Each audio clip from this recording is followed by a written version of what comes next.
글로벌 정면 승부 예고해드린 대로 오늘은 일본으로 가보겠습니다. 도쿄 JP뉴스 유재순 대표 연결해서 자세한 이야기 나눠보겠습니다. 대표님 안녕하십니까? 네, 안녕하세요. 유재순입니다. 네, 이 지난 금요일에 있었던 국회 시정연설에서요. 아베 신조 총리가 우리나라와의 관계에 대해서 새로운 표현을 했다고 하는데 자, 지금까지와 어떻게 달라졌던가요?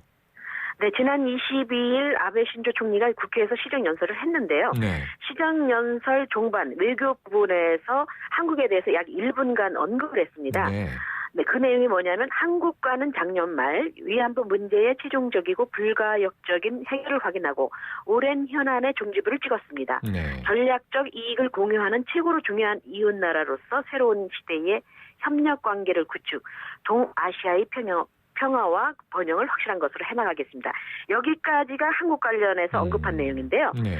그런데 표현상에 있어서 약간 달라졌습니다. 작년 3월 2일 일본 외무성 홈페이지에 한국 관련 내용, 즉 일본의 자유와 민주주의, 시장경제 등 기본적 가치를 공유하는 중요한 이웃나라라는 이 같은 기존 내용이 모두 삭제되고 단순히 가장 중요한 이웃나라라는 간단한 문장으로 대체된 적이 있는데요. 네. 그래서 당시 한국 언론에서도 이 같은 내용 삭제는 악화된 한일 관계를 단적으로 보여주는 것이라는 보도가 있었습니다. 그런데 올해 시정연설에서는 최고로 중요한 이웃나라에서 약간 진전된 전략적 이익을 공유하는 이라는 표현으로 바뀌었습니다. 네, 이게 참 미묘한 차이 같지만요. 이렇게 표현이 달라진 데는 아무래도 의미가 있겠죠? 네, 그렇습니다. 단순히 최고로 중요한 이웃나라에서 전략적 가치를 공유하는 이라는 표현이 첨가됐으니까 그 의미는 결코 작다고 할 수는 없는데요. 네. 이 같은 변화는 현재 일본 정부가 한일 관계가 과거보다 진전됐다고 판단한 하나의 신뢰가 될 수 있다고 합니다. 한일 관계 진전으로 일본 측에서는 파악하고 있다. 자, 이번 연설에서요. 역시 아베 총리는 이 경제 우선의 입장을 재차 강조했다고 하는데 그 다양한 정책들도 발표했다고 하던데 어떤 내용들이 있었나요? 네, 그렇습니다. 현재 일본 국민들이 가장 고통스러워하는 것이 생활고이고 또한 아베 수상의 가장 큰 실책이 바로 경제 문제로 대두되고 있는데요. 네. 아베 정부가 제2기에 이어서 3기로 접어들었는데 경제적 상황은 오히려 악화됐습니다. 아하. 그래서 일부에서는 대기업 중심의 아베노믹스 정책 때문에 중소기업이 아사 상태에 빠지는 등 빈부격차가 급증했다고 비판을 하고 있는데요. 네. 그래서인지 이번 시정연설에서는 중소기업 진흥 정책의 일환으로 설비 투자에 대한 재산세를 3년간 반감해주는 중소기업 경쟁력 강화법을 제정하겠다고 선언을 했습니다. 네. 또한 국내 총생산 GDP 600엔조를 달성하고 정규직과 비정규직의 임금 격차를 줄이는 동일노동 동일임금제를 실현하겠다는 방침도 밝혔는데요. 이어서 경제 구조를 혁신형 경제 성장으로 전환하고 1억 인구 총활약 사회를 만들어 지방 경제 활성화와 사회격차 해소 등을 하겠다는 정책안도 발표했습니다. 하지만 이 같은 정책들이 하루아침에 이루어지는 것이 아니어서 벌써부터 일본 언론들은 선거를 의식한 에드벌룬 정책에 지나지 않는다고 비판을 하고 있습니다. 그렇군요. 내용은 아베노믹스의 좀 맹점들을 보완한 것으로 보여지는데 일단은 이제 유권자들은 선거를 노린 에드벌룬 정책이다 이렇게 평가를 했군요. 네, 그렇습니다. 자, 그런데요, 대표님, 이게 조금 저희가 걸리는 대목이 같은 날 기시다 후미오 일본 외무상이 외교연설에서 3년 연속 독도는 일본 땅이다 이런 주장을 했다면서요.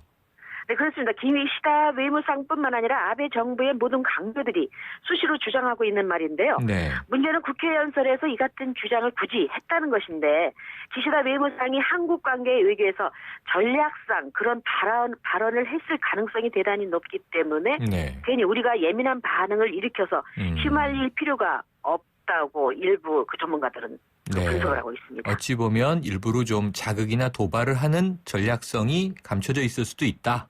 네, 그렇다고 좀 그럽니다. 차분한 이 대응이 필요하다 이렇게 이제 말씀 주셨네요. 네. 자, 그런가 하면요. 이 아베 총리의 측근인데요. 아마리 아키라 일본 경제재생 담당상이 불법 정치자금 수수 의혹을 받고 있다죠? 네, 그렇습니다. 현재 이 문제로 일본 정계와 재계 그리고 언론이 발칵 뒤집혔는데요. 21일자 주간문춘에서 아마리 경제재생 담당 장관이 도시재생 가구와 지바연, 건설업자로부터 금품과 향응 등으로 영수증으로 증명할 수 있는 1,200만 엔 상당의 그 금품을 수리했다고 폭로를 했습니다. 또 다른 언론에서도 주간 문춘에서 폭로한 뇌물 외에도 더 다른 그 뇌물 수뢰가 있다고 그 보도가 되고 있는데요. 네. 문제는 아마리 장관이 아베 총리의 최측근인데다 네. 환태평양 경제 동반자 협정, 즉 TPP 정책 등 아베 정부의 경제 정책 상당 부분을 주도하고 있는 인물이어서 네. 아베 총리가 상당히 곤혹스러워하고 있습니다. 또한 야당과 시민단체에서는 당장 사표 낼 것을 주장하고 있으며 오는 28일까지 투명한 해명을 하지 않을 경우 정치자금 규정법 위반 혐의로 검찰에 고발하겠다고 발표를 했습니다. 네, 지금 뭐 말씀 주셨지만 이 파장이 큰 것 같은데요. 야당은 네. 조사팀을 설치했고 국회 시정연설에서 아마리 담당상이 경제연설을 진행하자 야당 의원들은 항의 표시로 또 집단 퇴장을 했다는 소식도 있네요. 그 네, 국회가 그렇습니다. 파행을 겪었고 그래서 시민단체가 고발까지 하게 되면 이 아베 정권의 부담 아주 커지는 거 아닌가요? 네, 부담이 상당히 큽니다. 네. 아베 입고로 아마리 장관이라고 할 정도로 아하. 그 일체감을 느끼는 그 두 사람인데요. 네. 그래서 일본 언론에서는 아무리 아베 총리의 최측근이라 할지라도 버티는 데는 한계가 있을 것이라고 보도를 하고 있습니다. 네. 문제는 아베 총리가 가장 심혈을 기울이고 있는 TPP 조약 총괄 제의자가 바로 아마리 장관이었다는 것인데요. 때문에 아베 총리 입장에서는 해임을 시키자니 자신의 경제 정책에 구멍이 뚫리고 네. 그대로 내버려 두자니 증거까지 드러난 부정 수뢰 혐의를 방치 차원을 넘어서 이를 도모하는 이미지까지 확산될 수 있어서 선거를 앞두고 이래저래 총리 정권은 진퇴양난에 빠진 형국이 되고 있습니다. 그러게요. 자, 아베 정권의 이 스캔들 사태가 어떻게 진행될지 좀 지켜봐야 될 것 같습니다. 오늘 소식 감사합니다. 네, 고맙습니다. 지금까지 일본 도쿄에서 JP 뉴스 유재순 대표였습니다.